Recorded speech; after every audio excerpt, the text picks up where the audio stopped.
नमस्कार, प्रणाम आप सबके भाई अखिलेश कश्यप। बात ये रहे कि हम लोग तनी भई जवन भी भई कनी दिन खातिर अंधविश्वास हो गए हमनी के बीच में, और ये बात इतना फैल गई कि अब भाइयों के दोष ना रहे कि कोई हमारा की इहे धमकी देश भई ऐसा कि कोई फायदा देता कि वो अपनो आदमी देता भैया के यहाँ हमारे के पहले उनका बड़ बात नहीं किया भैया के हम फिर बने भैया हमारे के हमारे सही बात तेजी ले खत्म किया हमनी के। और एमे केहू के मजा लेने की जरूरत नहीं है कि जान मार दे, चाहे जान उनका जान के खतरा बे में हम लोग भाई नॉर्मल बात भी है कि हमारो के यहाँ जितना गई हुई धमकी आई बटे बर्बाद कर तुम भैया के यहाँ तो मान लो उन्हीं टाइप की का बिल्कुल जान की धमकी कहाँ दिल बड़े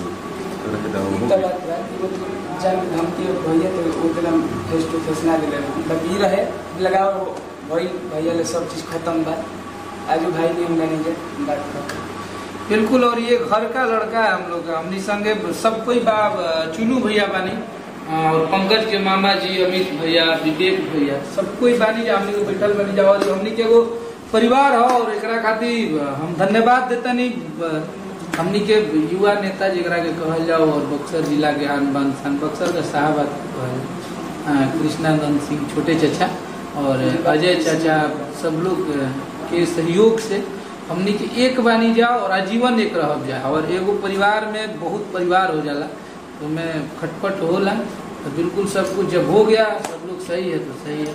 और ये भाई है, इसको आप लोग सपोर्ट करिए।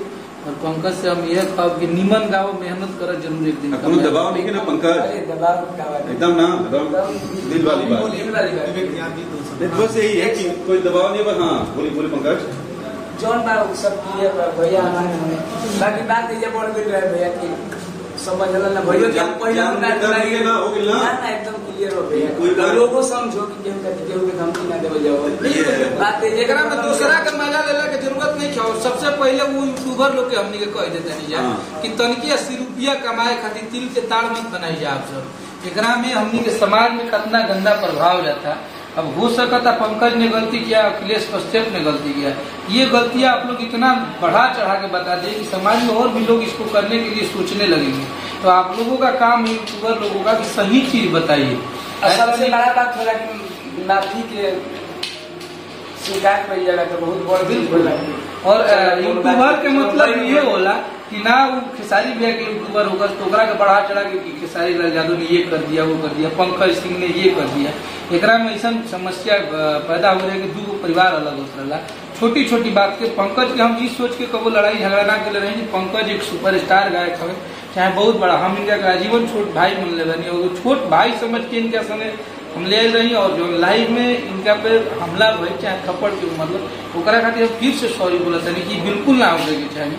हमरा से वो गलती भइल बा, एकरा के हम हमेशा सॉरी बोले बनी कि हमरा ना चाहते हुए भी हो गई, जो कि आप सब लाइव में देख रहे हैं। ना हो गई अभी सब